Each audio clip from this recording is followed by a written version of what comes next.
Today we are going to discuss about market mix. So first of all we will discuss about the definition of market mix. So the marketing mix refers to the set of action or tactics that a company uses to promote its brand or product in the market. So marketing mix एक set of action होता है, tactics होता है जो कि कोई भी company लेती है अपनी ब्रांड या प्रोडक्ट को प्रमोट करने के लिए मार्केट के अंदर. कुछ भी एक्शन हो सकता है या फिर कुछ भी सोची समझी कोई भी प्लानिंग हो सकती है जिससे कि वो अपने ब्रांड को प्रमोट करती है, प्रोडक्ट को प्रमोट करती है. ओके. और क्या बोल सकते हैं, ये सेट ऑफ मार्केटिंग टूल्स होता है दैट द फर्म यूज करती है to pursue its marketing objectives in a target market.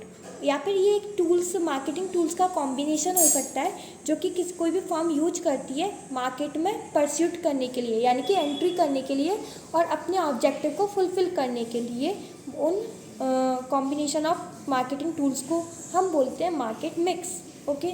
सो ये इसके कितने टाइप्स ऑफ फैक्टर्स होते हैं इसमें. इट इंक्लूड 4 क्रूशियल फैक्टर्स होते हैं इसके अंदर. पहला होता है हमारा प्रोडक्ट मिक्स, दूसरा होता है हमारा प्लेस मिक्स, तीसरा होता है प्राइस मिक्स, चौथा होता है प्रमोशन. तो ये 4 क्रूशियल फैक्टर्स हैं जो कि मार्केट मिक्स को बनाते हैं. तो market mix is formed from 4 crucial factors which are product mix, place mix, price mix, promotion. तो सबसे पहले हम डिस्कस करते हैं कि प्रोडक्ट क्या होता है. तो प्रोडक्ट कोई भी कमोडिटी हो सकती है, या तो वो इंटेंजिबल होगी या टेंजिबल. टेंजिबल मतलब कि जिनको हम टच कर सकते हैं, जिन्हें हम फील कर सकते हैं अपने 5 सेंसेस से, उसको हम बोलते हैं टेंजिबल. और एक होते हैं इंटेंजिबल, जैसे कि सर्विस, जिसे हम प्रदान करते हैं अपने सामने वाले व्यक्ति को जो भी हम सर्विस दे रहे हैं. जैसे डॉक्टर हमारा मेडिकल चेकअप करके हमें सर्विस प्रोवाइड कर रहे हैं, टीचर हमें पढ़ा के हमें सर्विस प्रोवाइड कर रहे हैं, और मैं ये यूट्यूब पे वीडियो अपलोड करके आपको सर्विस प्रोवाइड कर रही हूँ, आपकी हेल्प कर रही हूँ पढ़ने में. ओके. सो ये होती है इंटेंजिबल प्रोडक्ट. ओके. टेंजिबल जिन्हें हम 5 सेंसेस से सेंस कर सकते हैं, जिन्हें हम टच कर सकते हैं, जिनका फिजिकल अपीयरेंस होता है. और इंटेंजिबल जैसे कि सर्विस हो गई, है ना, offer to the customer which satisfy its need. तो प्रोडक्ट कोई भी टेंजिबल और इंटेंजिबल कमोडिटी होती है जो कि कस्टमर को दिया जाता है उसकी नीड को सेटिस्फाई करने के लिए. ओके. अब अपन देखते हैं कि level of developing a product. Product को डेवलप करने के लिए कौन कौन से लेवल होते हैं. तो सबसे पहले लाइज इन कोर बेनिफिट, यानी कि उस प्रोडक्ट का कोर बेनिफिट क्या है. जैसे कि मैंने एक जैकेट बनाया, तो जैकेट का काम क्या है, सामने वाले कस्टमर को कोल्ड से बचाना, यानी कि उसका जो कोर बेनिफिट होगा वो होता है कि उसकी जो कोल्ड यानी कि ठंड से बचाने के लिए यूज होगा. ओके. एक्सपेक्टेशन ऑफ कस्टमर, यानी कि जो कस्टमर होती है उनकी एक्सपेक्टेशन बहुत सारी होती हैं. तो हमको किसी भी कमोडिटी को बनाने से पहले उसे प्लान करना होता है कि हमें कुछ पार्टिकुलर और जो इम्पॉर्टेंट एक्सपेक्टेशन होती है कस्टमर की, उन्हीं को प्रायोरिटी देनी चाहिए और उन्हीं के बेसिस पे बनाना चाहिए, क्योंकि हर एक एक्सपेक्टेशन पूरी नहीं हो सकती कस्टमर की, क्योंकि एक्सपेक्टेशंस आर अनलिमिटेड. आर्ग्यूमेंटल कंसेप्ट का मतलब हो गया कि मेरा प्रोडक्ट मेरे कॉम्पिटिटर के हिसाब से कितना सुपीरियर है. तो ये हो गई हमारे level of developing a product. अब हम देखते हैं कि हमें क्या क्या डिसीजन लेने पड़ते हैं अपने प्रोडक्ट को डिज़ाइन करने से पहले. तो उसी को ही हम बोलते हैं प्रोडक्ट मिक्स, कि मैं जो भी डिसीजन लूँगी अपने प्रोडक्ट को बनाने के लिए उसको हम बोलेंगे प्रोडक्ट मिक्स. तो इसमें सबसे पहले आता है ब्रांडिंग, जो मैं अपना प्रोडक्ट का ब्रांड कैसे बनाऊं ताकि वो अच्छे से प्रमोट हो. तो फिर वो क्या होता है, ब्रांड किसके लिए हेल्प करता है, आइडेंटिफिकेशन ऑफ प्रोडक्ट. मेरे प्रोडक्ट के आइडेंटिफिकेशन में ब्रांडिंग हेल्प करेगी. डिफरेंशिएटेड प्राइसिंग, ब्रांडिंग हेल्प करेगी मेरा प्रोडक्ट की प्राइस और प्रोडक्ट के हिसाब से कैसे अलग है. हेल्प्स इन एडवर्टाइजिंग, एक ब्रांड अलग अपने आप में एडवर्टाइजिंग का भी काम करता है, क्योंकि आपने देखा होगा जो बहुत ही ज़्यादा डेवलप्ड कंपनीज़ होती हैं, मतलब जो कि बहुत आगे बढ़ चुकी हैं, ऐसी जो कंपनी होती है उनका ब्रांड का अलग ही नाम होता है. हम उनकी ब्रांड देख के वो प्रोडक्ट खरीद लेते हैं. जैसे पतंजलि है तो उसका अलग ही ब्रांड है और हम उसकी ब्रांड को देख के प्रोडक्ट को खरीद लेते हैं, यानी कि वो आगे बढ़ चुकी है, उसका बहुत ज़्यादा डेवलप हो चुका है, उसने कस्टमर के मन में अपना विश्वास बना लिया, तो उसको हम बोलते हैं ब्रांडिंग. तो ये हेल्प करता है in advertising assurance of quality, यानी कि जो अच्छी ब्रांड वाली जो कंपनी होती है तो उनकी जो क्वालिटी होती है वो भी अच्छी होती है. जैसे कि हम देखते हैं कि जो पतंजलि है तो उसकी क्वालिटी भी अच्छी होगी. तो अपन ये एग्जांपल देख सकते हैं कि अमूल का कोई घी आ गया तो उसकी क्वालिटी अच्छी है क्योंकि उसने अपनी जो पोजीशन है वो कस्टमर्स के मन में बना लिए, तो वो कस्टमर को अपने आप ही एश्योरेंस मिल रहा है उसकी क्वालिटी का। ओके, तो ये होता है एश्योरेंस ऑफ क्वालिटी। अब हम देखते हैं qualities of good brand name. अच्छी ब्रांड नेम का क्या क्वालिटीज़ होती हैं। जो ब्रांड नेम होता है वो शॉर्ट होना चाहिए, सिंपल होना चाहिए और उसे प्रोनाउंस करने में इजीली प्रोनाउंसिएट होना चाहिए, ज़्यादा कठिन नहीं होना चाहिए जिससे सामने वाला कस्टमर प्रोनाउंसिएट ही नहीं कर पा रहा, तो ऐसा ब्रांड नेम नहीं होना चाहिए। वो यूनिक होना चाहिए, यानी कि वो किसी की कॉपी नहीं होना चाहिए और वो बिल्कुल यूनिक होना चाहिए। और शुड बी सजेस्टिव, यानी कि वो ऐसा होना चाहिए जिससे हम दूसरों को भी सजेस्ट कर सकें। तो ये हो गया हमारी ब्रांडिंग। अब हम डिस्कस करते हैं packaging. Okay, so 3 level of packaging होती है इसमें। प्राइमरी पैकेजिंग ये क्या होता है, जब प्रोडक्ट बनता है और जब प्रोडक्ट की डेड हो जाती है, यानी कि उसका यूज ख़त्म हो जाता है जब तक प्रोडक्ट के साथ रहता है। It remains with the product till the end of the products. Okay, जैसे कि टूथपेस्ट हुआ, उसमें जो ट्यूब होता है वो प्राइमरी पैकेजिंग हुआ। Secondary packaging above the primary packaging is called secondary packaging. जैसे कि टूथपेस्ट हुआ का ट्यूब वो प्राइमरी पैकेजिंग हो गया, लेकिन जो टूथपेस्ट का जो पैकेट आता है, जो ऊपर से कवर आता है ना उसका, तो वो हो गया सेकेंडरी पैकेजिंग। फिर आता है ट्रांसपोर्टेशन पैकेजिंग क्या होता है, place of origin to place of sale तक जो हेल्प करता है उसको हम बोलते हैं ट्रांसपोर्टेशन पैकेजिंग। इसका इंपॉर्टेंस क्या होता है, इसमें स्टैंडर्ड ऑफ सैनिटेशन, इससे क्या होता है कि जो साफ़ सफाई बनी रहती है, और self service outlet, product differentiation, innovational opportunity. इसमें क्या होता है कि वो प्रोडक्ट को डिफ्रेंशिएट करने में हेल्प करता है दूसरे प्रोडक्ट से, और उसमें इनोवेशनल अपॉर्चुनिटी डालने में, उसकी सेल में भी अच्छे से वो होती है, क्या सेल करने में भी आसानी होती है, और उसकी जो वो प्राइस होती है वो भी बढ़ जाती है इनोवेशनल अपॉर्चुनिटी के कारण। और एक सेल्फ सर्विस आउटलेट मतलब कि उन्हें कस्टमर तक पहुंचाना आसान हो जाता है और हम सेफली अपने प्रोडक्ट को पहुंचा सकते हैं। अब हमारा जो तीसरा आता है वो होता है लेबलिंग। ओके, ये लेबलिंग आता है, ये कहता है कि प्रोडक्ट कैसा है, ये डिस्क्राइब करता है कि हमारा प्रोडक्ट किस क्वालिटी का है, प्रोडक्ट को अच्छे से डिस्क्राइब कर देता है, और आइडेंटिफाई करता है इस कंटेंट को कि हमारा जो प्रोडक्ट है वो किस किस कंटेंट से मिलके बना है। टूथपेस्ट किस किस कंटेंट से मिलके बना है, उसमें क्या क्या कंटेंट यूज हुए हैं उसको आइडेंटिफाई करने में हेल्प करता है एंड प्रोवाइड करता है information required by the law. और जो लॉ के द्वारा उसको सर्टिफाइड करने के लिए जो भी लॉ के द्वारा इंफॉर्मेशन चाहिए उसको भी आइडेंटिफाई करने में हेल्प करता है और ग्रेडिंग करने में भी हेल्प करता है। तो ये 3 चीज़ें आती हैं हमारी प्रोडक्ट मिक्स में। अब हम डिस्कस करेंगे second type of market mix, that is price. So price क्या होता है, ये it is the monetary sacrifice which the buyer makes when he buy a product. Price क्या होता है, ये वो मॉनिटरी वैल्यू होती है, ये वो रुपए होते हैं जो कि बायर पे करता है सप्लायर को for bye the product. Okay, so factor कौन कौन से हमें माइंड में रखने चाहिए वाइल फिक्सिंग द प्राइस। तो प्राइसिंग ऑब्जेक्टिव क्या होते हैं कि हमें प्रॉफिट मैक्सिमम रखना है तो फिर हमें प्राइस बढ़ानी पड़ेगी।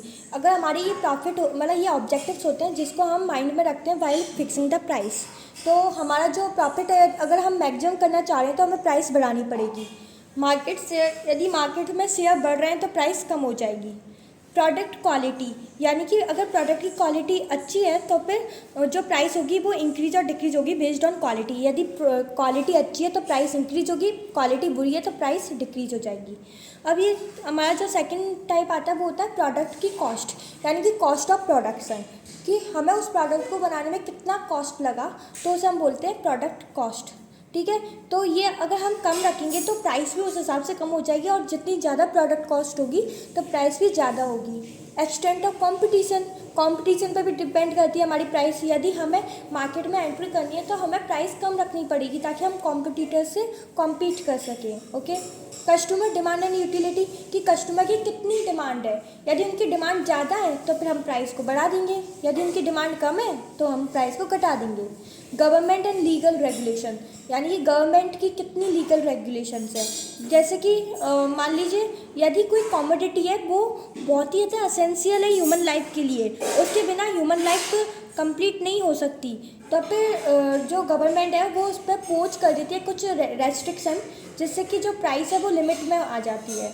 जैसे कि मेडिसिन हुई, वो ह्यूमन लाइफ के लिए बहुत इंपॉर्टेंट है, तो फिर गवर्नमेंट क्या करेगी, उन पर कुछ रेस्ट्रिक्शन लगा देगी ताकि जो प्रोड्यूसर है वो उसकी जो प्राइस है उसे बढ़ा ना पाए।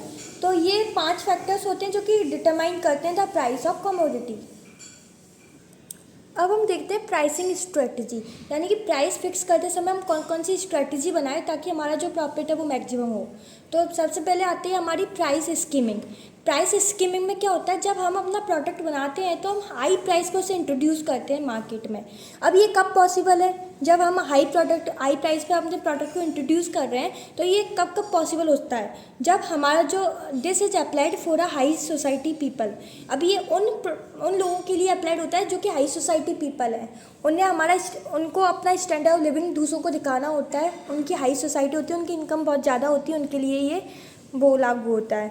और where customers believe in that company, और जहाँ पर जो कंपनी है उसने अपना नाम बना दिया है कस्टमर्स के मन में, और उनकी जो कंपनी है, मतलब कि जो कंपनी है उसका बहुत नाम है कस्टमर के अंदर उस ब्रांड का, तो फिर जब वो अपना जो प्रोडक्ट है वो हाई प्राइस पे इंट्रोड्यूस कर सकती है। Customers are inelastic. तो इन सब चीज़ों में प्राइस स्कीमिंग चलती है। फिर दूसरी होती है पेनिट्रेशन प्राइसिंग। इसमें क्या होता है, जो प्राइस होती है इनिशियली लो होती है ताकि वो कैप्चर कर सके मार्केट में। जब कोई नई फर्म आ रही है, नया एंटरप्रेन्योर आ रहा है, तो वो अपने जो प्रोडक्ट है उसे कम प्राइस में इंट्रोड्यूस करेगा ताकि वो मार्केट में अपनी जगह बना ले। फिर वो बाद में अगर उसे अपना शेयर बढ़ाना है, प्रॉफिट बढ़ाना है, तो वो अपनी प्राइस को बढ़ा सकता है। ओके, तो ये हो गया पेनिट्रेशन प्राइसिंग। अब हमारा अगला आता है place mix. Okay, place mix it refers to the important decision related to physical distribution of good and services. Place mix ये चीज़ होती है जब कोई भी प्रोड्यूसर अपना डिसीजन बनाता है उसे किस तरह से अपने प्रोडक्ट को डिस्ट्रीब्यूट करना है टू कंज्यूमर, उसको किस किस एजेंसीज़ का सहारा लेना है, और उसे अगर किसी एजेंसीज़ के थ्रू डिस्ट्रीब्यूट नहीं करना अपने प्रोडक्ट को, तो वो डायरेक्ट भी अपने प्रोडक्ट को कंज्यूमर तक डिस्ट्रीब्यूट कर सकता है। तो ये होता है प्लेस मिक्स। अब हम देखते हैं कि चैनल ऑफ डिस्ट्रीब्यूशन कौन कौन से होते हैं। तो it refers to the middle man और people who helps in distribution of good. तो चैनल ऑफ डिस्ट्रीब्यूशन उन मिडल मैन और पीपल को रेफर करता है जो कि हेल्प करते हैं किसी भी गुड के डिस्ट्रीब्यूशन में। ओके, तो इसमें कौन कौन से टाइप आते हैं। पहले आता है जीरो लेवल और डायरेक्ट चैनल। जीरो लेवल को हम क्या बोलते हैं, डायरेक्ट चैनल, जिसमें मैन्युफैक्चरर से डायरेक्ट कस्टमर तक प्रोडक्ट को बेच दिया जाता है। दूसरा आता है इनडायरेक्ट चैनल। इसमें 3 टाइप के होते हैं। पहला होता है फर्स्ट लेवल, जिसमें केवल एक ही मिडल मैन होता है, मैन्युफैक्चरर, रिटेलर, कस्टमर। रिटेलर वो मिडल मैन होते हैं जिनसे डायरेक्टली कस्टमर खरीदता है गुड और सर्विसेज को। फिर आता है 2 लेवल, यानी कि इसमें 2 मिडल मैन आ जाते हैं, मैन्युफैक्चरर, फिर उसके बाद होलसेलर। फिर होलसेलर के पास होलसेलर से रिटेलर के पास जाएगा, रिटेलर के पास से कस्टमर तक के पास जाएगा। अब आता है हमारा 3 लेवल। इसमें 3 मिडल मैन आ जाते हैं। पहला होता है हमारा मैन्युफैक्चरर, दूसरा होता है हमारा एजेंट डिस्ट्रीब्यूटर। एजेंट डिस्ट्रीब्यूटर के पास से हमारा जाता है होलसेलर के पास, होलसेलर के पास जाता है रिटेलर, एंड देन कस्टमर। तो ये थे चैनल ऑफ डिस्ट्रीब्यूशन, जो कि मेनली 2 टाइप के होते हैं, जीरो लेवल और डायरेक्ट चैनल। दूसरा होता है हमारा इनडायरेक्ट चैनल, और इनडायरेक्ट चैनल डिवाइडेड होता है 3 कैटेगरीज में। ओके, अब लास्ट हमारा आता है प्रमोशन, यानी कि the promotion is a communication aims at informing and persuading the customer to buy the product and informing him about the merit of the product. तो प्रमोशन क्या होता है, ये एक कम्युनिकेशन टूल होता है जिसके थ्रू कोई भी कंपनी अपने कस्टमर को बताती है अपने प्रोडक्ट के बारे में, उसका मेरिट क्या है, ताकि वो अपने कस्टमर तक परsuade कर सके, पहुंच सके कि हमारा ये नया प्रोडक्ट आ रहा है, इसके ये मेरिट है, इसे आप खरीद सकते हो। तो वो इससे क्या कर रहा है, वो अपने प्रोडक्ट को प्रमोट कर रहा है, उसका प्रमोशन कर रहा है। तो ये होता है प्रमोशन। अब वो प्रमोशन किस किस तरीके से कर सकता है, तो पहला होता है एडवर्टाइजिंग।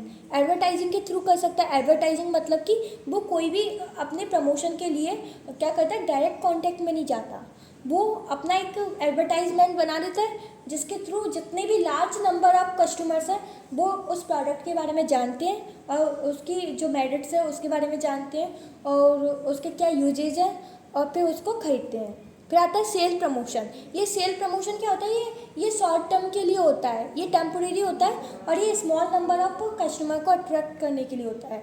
तीसरा होता है पर्सनल सेलिंग।